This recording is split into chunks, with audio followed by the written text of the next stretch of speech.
We are now coming to order for our second work session, and I will once again turn it over to Dr. Hargens to introduce.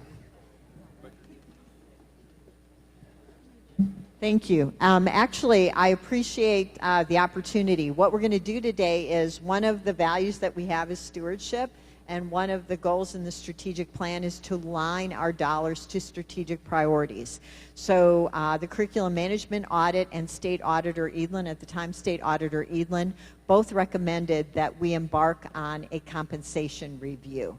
So this is actually to present information about what was found in the compensation review. So I'm going to turn it over to the Chief Business Officer, Tom Hudson, who I know will introduce and thank the members of the community and internal people that have been helpful.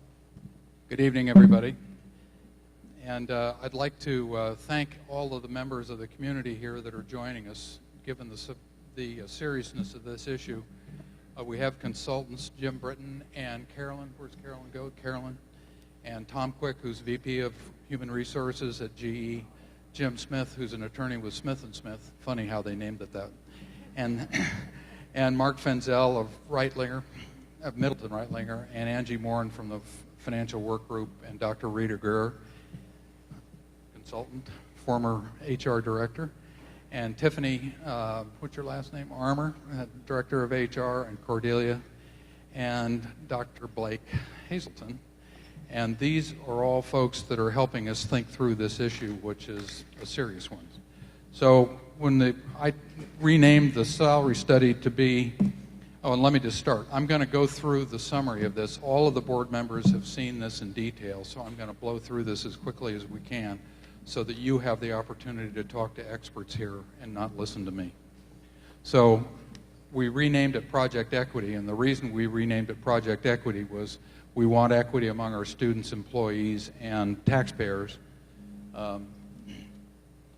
Right now we're out of balance in favor of the employees. This is the community advisory team that we put together. You've met the individuals here, and thank you again for all your time in helping us with this. Their role is to examine the facts, weigh the alternatives, determine the balance among the three constituencies, and share their observations with the board. We're going to break it down employee population by group: teachers 65-99, certified administrators, classified folks. Teachers are only getting a salary comparison. The certified administrators and classified got a salary comparison and a salary structure consolidation. When that was done, the Management Advisory Group, MAG, went into these districts and did a comparison of our data to see what they found. You'll notice that 6 of the 10 are benchmark districts of ours.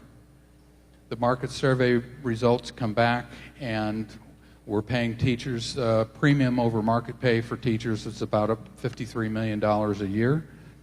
A simple average of that is $8,000 per teacher. If we look at certified administrators and classified staff, and we compared those to the comparison districts, if we were to take everybody who was above the maximum, of which there were 7,353 people, and brought that down to the maximum, that would be a savings of $52 million. If we brought those same people down to the midpoint, that would be $66 million. If we adjusted the 433 people who fell between the two ranges and then the 168 who were below the minimum, in order to do that, it would be about $527,000. In any case, the conclusion of this slide is that we're paying premium pay to certified administrators and classified staff of somewhere between $52 and $66 million a year. That's an annual amount, by the way. The second thing that we wanted to talk about is for classified staff only. We need to talk and look at the skills that are driven by local market economics. So the folks here on the left-hand side, bus drivers, custodians, etc., all of those people are driven by local economics, not national or regional economics. When you look at those premiums and put them relative to the market and add them up, we have a teacher premium of about $53 million, 52 to 66, based on what I just showed you. Local economics, we don't know the impact of that, but that will be further savings. If I add it all up, it's somewhere between $105 and $119 million a year. So the next question is, we are out of balance. Now what are we going to do about it? And this is the team's observations. One, teachers should be exempt from any salary structure changes. I'm talking about the structure, not necessarily the amount of money they get. The district should continue to pay a premium to attract the best teacher talent. We love our teachers. We want great teachers, so we should be willing to pay a premium. If I go to number 2, if we put the teachers off to the side, we need to develop a plan to move to a performance-based pay system, incorporating the unified salary structure with board approval for implementation in school year 17-18. We need to acquire some software to be smart about this, and also some performance measuring software. This is not going to be a simple process. There are lots of people we have to talk to, including our friends in the union and the association. The third observation is we need market reconciliation for teachers, certified administrators, and classified positions. So what the proposal is, not for today's board meeting, for the next board meeting, is no steps or COLA for 16-17 for people earning more than $14 an hour. That'll bring $11.4 million into the budget. And for those earning less than $14 an hour, those 845 people, will negotiate something with the union that's fair, that brings the bottom end up. If you understand and have gone through the detail, which is on the website now, what you find is this is a problem at the high end, not necessarily at the low end. So while we're dealing with the issue at the high end, we want to make sure we're taking care of the people at the low end and not using a bludgeon to solve this issue. So project equity, next steps. 1, bring a recommendation to the board on the 10th, calling for that COLA and I'll start again. No steps or COLAs in 16 or 17 if you're earning more than 14. Authorization from the board to negotiate a percentage increase for employees earning less than $14 an hour for 16-17. Number 2, develop and present a plan to the board, and I emphasize a plan, and not the solution, but a plan about how we're going to go about solving the problem.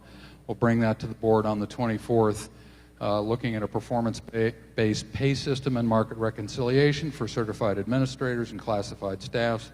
Alternatives could include a 2-tier system similar to that of GE or Ford. Alternatively, freezing associates when they reach the top of a salary range. And then 3, initiate the software evaluation and purchase, which we've already talked about. And then to remarket and expand our tuition assistance program for classified employees earning less than some dollar amount that we'll determine, to encourage lower paid employees to get their teaching degree and be part of the 55,000 degree program. And I think that's it. So closing comments, especially for our associates. The goal to achieve salary reconciliation is to have an open, collaborative discussion with employees about the different alternatives to solve the resource distribution issue, balancing the needs of employees, students, and taxpayers. Number 2, this problem has developed over the last 17 years. If you look at the whole history of this, it's the results of steps, COLAs, and state mandates. No evildoers here. It's just math over time and compounding.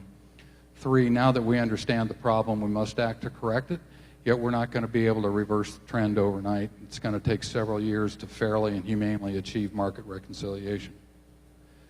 And again, the goal from all of this is to get equity for everybody here. So with that, I'll turn it over to Chair Jones, and if you want to set up questions, or... Okay. The floor is open for questions.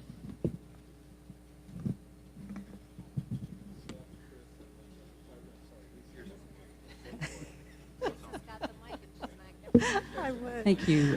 Tom? I just want to say that I appreciate your looking out for staff at the low end of the pay scale.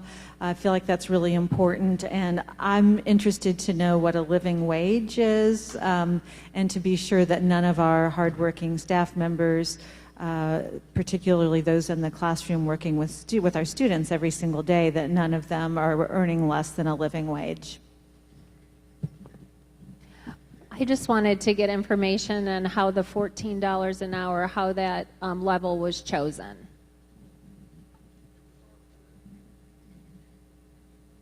It was arbitrary. I mean, we were trying to look for something that was fair and being responsive to the living wage, thinking that $14 was a reasonable thing to do. Sorry, can you just, when you go back, because you're going to keep, can you correlate the two questions? Yes. Just to make sure that level, I got the message. Tom, I actually have several questions, but one of them I wanted to ask was about, we benchmarked ourselves with 10 districts. What percent in those districts did salary occupy versus the percent it occupies in ours, in terms of expenses? Yes. What percent? I'm going to turn that over to Carolyn Long to respond to that. When you did the analysis, Carolyn, and looked at those other districts, what percentage was salary as a percent of the total, which I think is the question? The districts that are going to be comparable in size to you, the percent of salary, I don't have the exact answer to your question, like was salary typically in public sector as a whole, and that's what I do. Typically salary is going to run about 80% of the operating budget, not the capital budget, but the operating budget. Sometimes we're 75, 80%.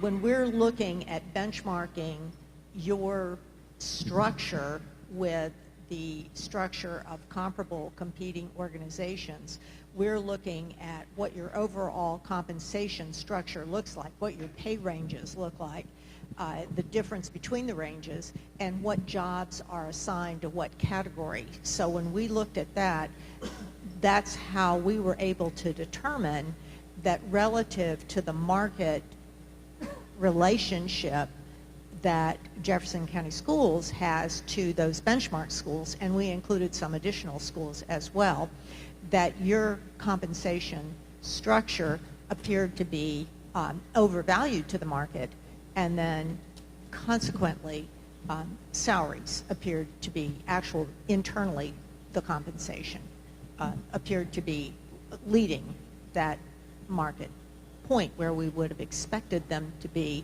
based on the length of service that people had in their particular jobs, or even the overall structure. So I hope that's helpful. Well, would it be helpful to know what the percent of percent salaries occupy in these other districts, to sort of come at some kind of a goal for us so that we would know when we're out of bounds? Because I have the feeling, I know with KSBA salaries are 60%, but we're at 80-some%.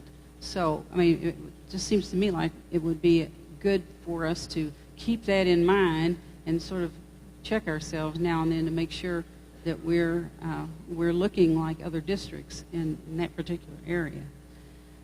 My other question was about the $62,000. When you talk about the teacher salary, and we figure that into the budgets when we give them to schools, is that a true average salary for teachers, or is that just a number that we use to allow them to be able to staff their buildings? Well, Cordelia ought to respond to that, but I think we've been using 64,000.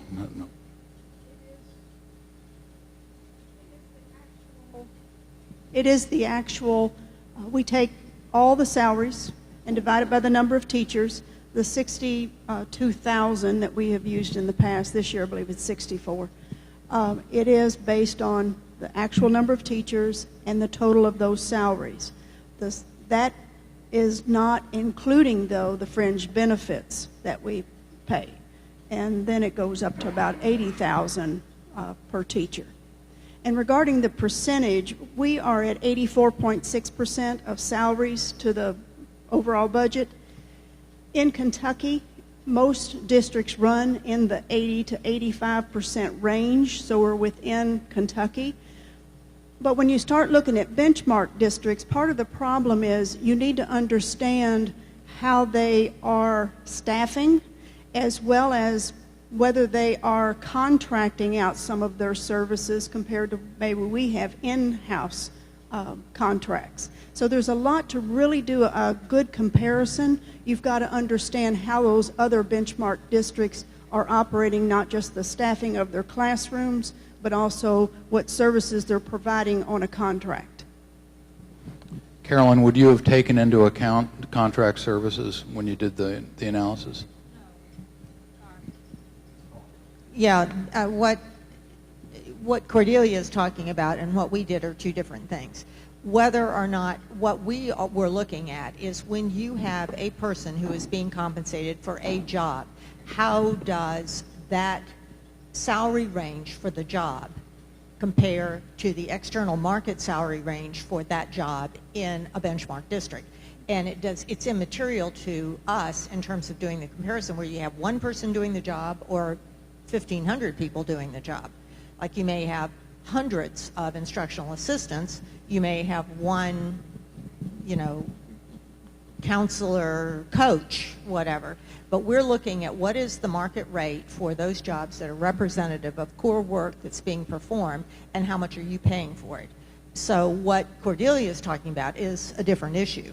And what we're looking at is how much are you paying for it, and then looking at establishing a proposed compensation architecture or structure, design, pay plan, whatever you want to call it, assigning jobs to it based on internal relationships and external market comparability with that structure, and then running an analysis of where the current salaries for your incumbents fall relative to that structure, which led us to the kinds of numbers that Tom is talking about.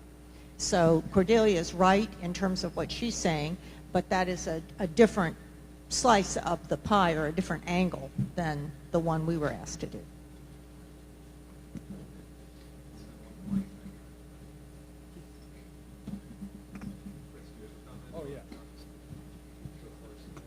Okay. A few questions here. You talked about $14 an hour as kind of being this cutoff point. Within our 187-day structure, what is that per year for an employee that's making $14,000? Or $14 an hour? I can do the math on my calculator and have an answer for you in a second, but not in my head. So something I'd like to know.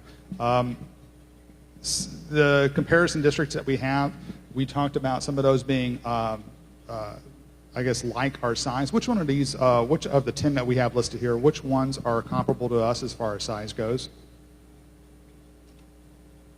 Go ahead, Carolyn. Is that what you're looking at, Chris? Yes. Yeah. Okay, basically we used as the starting point those districts that were used in the audit that the state did. So those are the ones on the right. Yes, that's correct. And then from our own experience, we pulled in large districts that were comparable in size to yours, some a little bit bigger. I think Dallas ISD is a little bigger than you are. Gwinnett may be a little bit smaller than you are, but Fairfax is about the same size. DeKalb is a little bit smaller. Well, arguably right about the same size. But, well, and Duval was one of the benchmarks this state. We used the state as a starting point so you would have apples to apples for that much of it. But we did not actually think that the state audit districts were exactly all that were appropriate for looking at compensation. Yeah, neither did we. Yes, they're not exactly. I mean, they're fine to include, but we wanted a little bit of balancing on that. Okay, thank you for that. 21 grand. I'm sorry? 21 grand. Thank you. Last couple of things. You had in one of the slides up there, you're talking about splitting into two tiers, and you're comparing it to GE and Ford. Another kind of comment that refer back to that. My concern would be that I'm not exactly sure those workforces mirror what we have within JCPS or a professional teaching environment. So again, I said it before, I'll say it again. I think a comparable health industry to look at would be the healthcare industry, where you do have a much higher educated staff for the most part that's always continuing going through professional development. So just kind of bear that in mind, my own 2 cents. If you don't mind, I'd like Tom Quick Sure. to talk about it because he's got. Just talk. Supposedly works that way. I'll talk in this one. You may be correct relative to the industry and sort of the educational sort of attainment of the different populations, here. I think it's something, at least from our looking at the data, obviously this is first blush and I think needs to get dug into around what the right approach is. That's an option. It may not be the option, quite frankly. I think your point's well taken, I think, on the industry comparison. Thank you. Last question. You had also talked about when you're looking at districts and you're looking at large districts, and you said like if there were 150 instructional assistants versus maybe our district where it had one instructional assistant, the number of jobs were immaterial, I believe is what the comment was. My concern would be, wouldn't that matter to a certain degree if you have one person doing maybe that is doing the job of what they should be doing of 10 people, maybe we're understaffed, or vice versa. So I'm just kind of curious. I'm not sure how you would account for that, or even if you could. And that's my final question. Let me just address that if I could. And I was perhaps overreaching in my statement to just make the point that we were not doing a staffing analysis or a staffing study. I cannot tell you whether you have enough instructional assistants compared to Charlotte-Mecklenburg or Dallas ISD, but what I can tell you is how does your compensation structure compare to them? So when I said whether it doesn't really matter whether you have 10 or 100, that's really becomes more of a staffing issue. What our job was to look at the compensation and tell you whether or not your compensation for the selected benchmark positions, which represent jobs in all the different levels and occupational families and different job categories across the school system, whether those benchmark positions, how did that compare to these? So you may have one person, you could have one school counselor where another school district might have an entire department doing that. My job was to try and find what is the closest match between your job and that person who's doing, or persons doing similar work and substantially equivalent work in another district.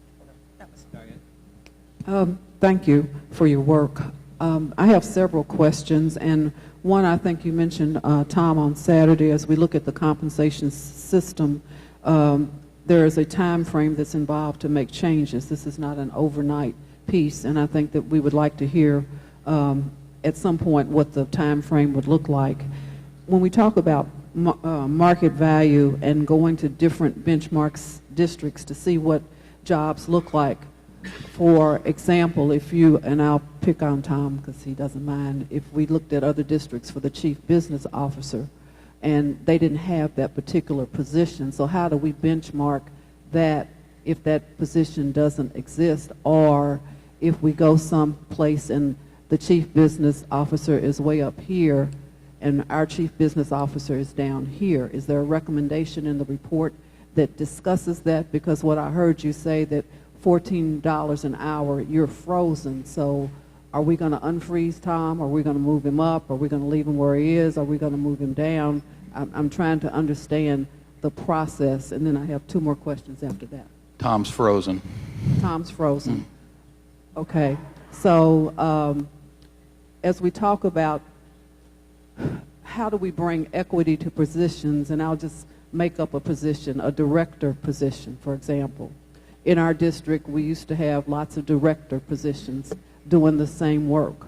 So if we look at a director position that may be above that $14 an hour slot, and we find that there's inequity, we've got some that are at a certain salary and some that are another salary, what do we do about that? Do we say to folks, we're freezing you and we're going to think about it? No. What happens to bring some equity to that? Inequities need to be dealt with. As soon as we discover that we have an inequity, it needs to be dealt with, and that would be an exception to the rule. And I don't know what Tom would say to that, and you nodding yes. Yeah. We solve inequities. We don't want those to persist. So as soon as they are uncovered, deal with them and put it behind us. Okay, and then my last question is, we talk about classified and certified administrators. So is there a definition between the two? I mean, I know what a certified administrator is, so how does that impact what we're looking at in this work? I think what we want to do, Ms. Porter, is look at certified administrators, any administrator that's got a teaching degree. I call it teacher land. So teachers and the certified administrators that are driven off the teacher salary structure. We need to look at certified administrators and see if there aren't smarter ways to pay people fairly. And then classified as literally everybody else. Okay, Linda, you've already asked a few questions. I'd like to ask a couple myself. If Chuck or Steph, you guys have?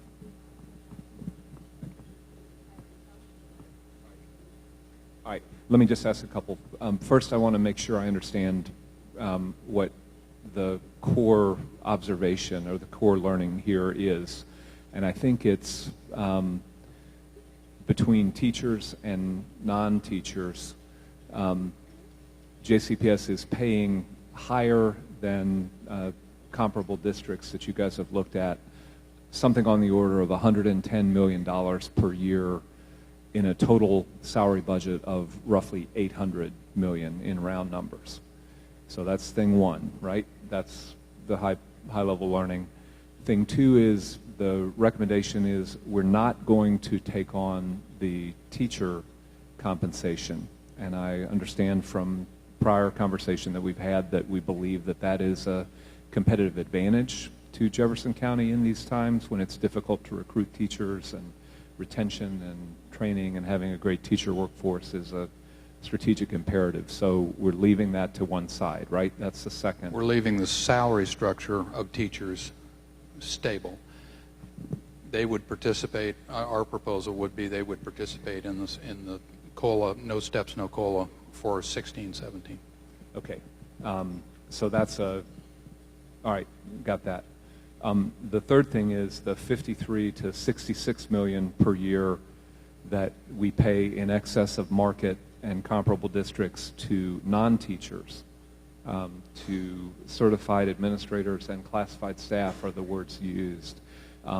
That is money that we believe could be repurposed for use in the classroom, in student supports, in other things that are closely related. And the call is we are going to figure out how to repurpose that money over time.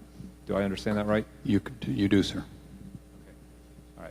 All right. The second thing is with respect to the certified administrators and classified staff, how did we get here? Because every audit, outside audit that has come, the management audit, the Auditor Edelin's study has pointed to administrative salaries as a problem here, but how did we get here? Can someone explain that? I can. Well, actually, Dr. Greer, I'm going to turn that over to you. At a given time, there were... Sorry. There were two different salary structures for administrators. There was a classified structure and there was a certified structure. At a given time, there was a decision made that there were individuals that were doing comparable jobs, but they were being paid on, say, a classified scale, which was lower than the certified scale. So the decision was made that they would do an adapted certified scale for classified employees. So if you look at that classified scale, you will see that for those classified administrative positions, everybody was pinged at a certain level. And then from that level, there was a percentage of the certified salary based on your grade. So that was done 1998. And then what happened is every time the teacher's salary went up for steps, COLAs, or state mandates, automatically the certified administrators and classified administrators would go up correspondingly. What was challenging about this is that we now had classified administrators negotiating with the union with the tacit understanding that if you got a 5% increase, and I gave that to you, I got a 5% increase as well. So it's inherently in conflict to be linked that way, in my opinion. And my last question. At one given time, the classified salary schedule became out of balance. So there were, if you look at job descriptions, you will see job descriptions that will say 2-4. That was not always the way they were written. But because they were written at a 2-4, if you were a certified administrator and that balance became that a classified administrator salary paid more because you were in a 2-4 salary, you were given the option to move to a classified salary schedule out of the certified range, because the classified schedule actually was like, you got it? Yeah, you could move to, yeah. All right, last question from me, and then we'll move on. What has been over, I guess, from 1998 until today, what has been the average annual increase in these? I'll turn that over to Cordelia. During that time, we've had at least 4 years of 5% increases, and that was back in the late 90s and early 2000. And then we've had some 4% increases. The state has mandated like $3,000 to be added to every cell on a salary schedule. That averaged out 4% overall. Last year, the state mandated 1%. This year, they mandated 2%. So over time, I would say we're probably looking at an average of probably around 3% over that time period. But I'd have to calculate for sure. And does that include the progression up the steps? Because, I mean, my understanding that the actual average salary has compounded at about 4.2 to 4.5% over this time period. You're correct. The steps actually, what we use for budgeting purposes, and it proves to be very accurate, is on average, steps cost the district 1.8% every year. There are some steps that have a 4% increase in them. Some have a 6% increase. So an individual that's on a step that gets a 6% increase and there's a cost of living increase, they could be looking at an 8% raise from one year to the next. But it sounds like over time, 4.5% times anything for 20 years is faster than most salaries have grown. Yes. Okay, thank you. Who else? Linda? Did we benchmark the superintendent's salary like other districts? Did we do that, or did we leave the superintendent out of that? I don't remember right now. I'd have to we go did. back We and did, look. and we? it's in Okay. the report that's now on the website. You can go search for it, and you'll find she's underpaid relative to the midpoint. Compared to the 10 benchmark districts, she's Yes. underpaid. Yes. Okay, now my last question: are laws? I mean, is it law that we must have step increases, or is that a choice? Mark, do you want to answer that? Mark Finzel? Teachers have to be paid off a single salary schedule. Okay, test, better. Teachers have to be paid off a single salary schedule unless the legislature mandates an increase, which Cordelia gave us a couple of examples. Districts aren't under any sort of mandate to give raises every year, but they do have to be paid off a single salary schedule, which recognizes seniority, if you will.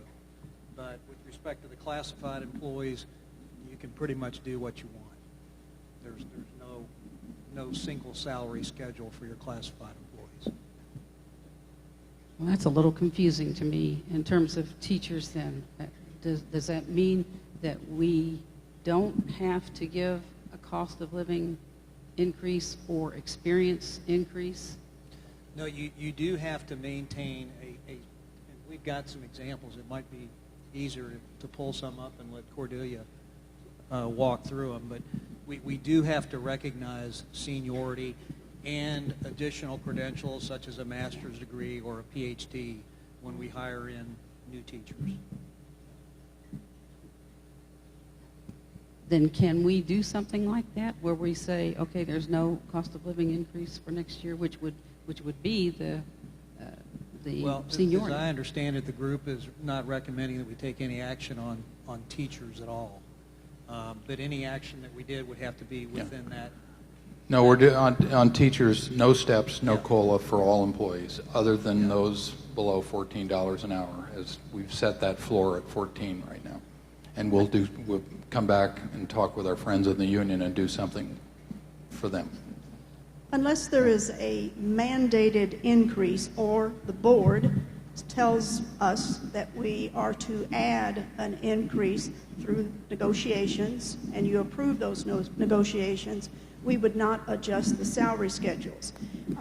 Teachers must be paid on a single salary schedule where we recognize their educational attainment. So if they were at a rank 2 and they move up to rank 1, then we must recognize that. We must also recognize the fact that they move on a step, but that step may not have additional value to it from one year to the next. For example, on our current schedule, years step 17, 18, and 19 are the same value. 20, 21, and 22, I believe, are also the same value. So you still receive a step, but you do not receive additional funds. Does that answer your question? Except it sounds like we can't. We have to provide on everyone else. The ones that move in seniority, it sounds like we have to provide for recognition of that seniority. I don't believe we have to. We can freeze, and again, we'll have to look to the attorneys to review the regulations and the statutes, but I believe we can freeze everyone. However, in the system within Munis, we will need to find a method to move everyone up a step, but they would remain at the same salary they are today, unless they obtained additional educational attainment or they received a promotion of some type. Okay. Other questions? We have one other. Someone's going to report on how we're doing on teacher hiring before we end this. But I just would like to ask if any of the members have anything that they'd like to say or comment about. Put time into this. Dr. Hazelton, you've spent a lot. You know, it's an equity study that's responsive to the state auditor's management report, and it's taken some time, I think, well spent on the analysis. At this point, it's next steps and coming back to the board on it. Are you comfortable with moving in that direction? A lot of work remains to be done. A lot of collaborative work remains to be done. But I think it's a move in the right direction if you're looking at trying to get your schedules to be equitable. Anybody else? Angie? Yeah.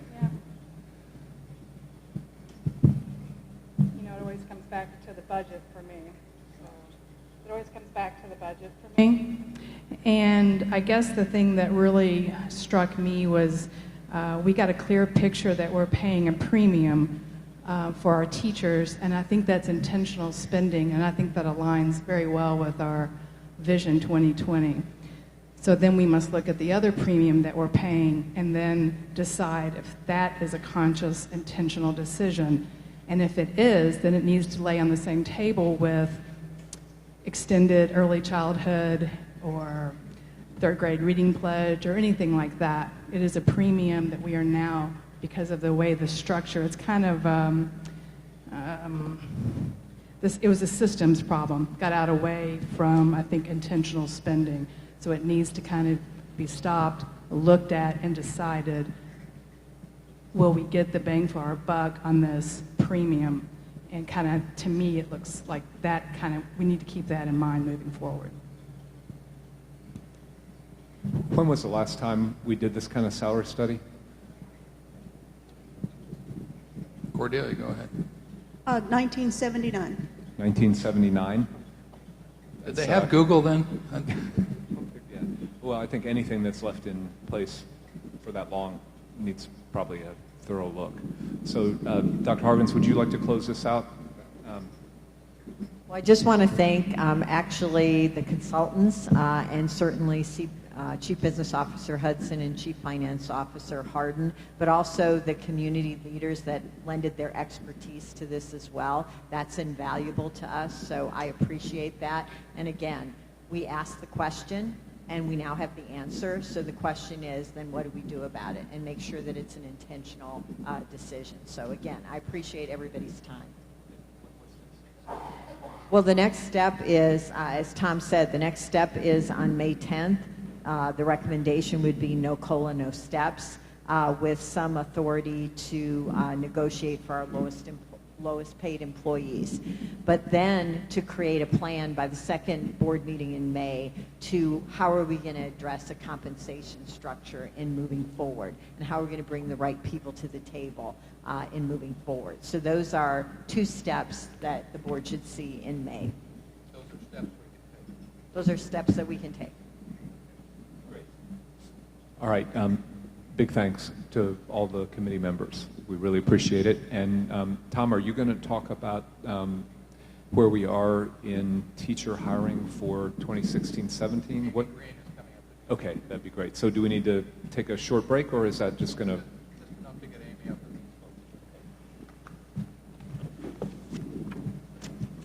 2 minutes.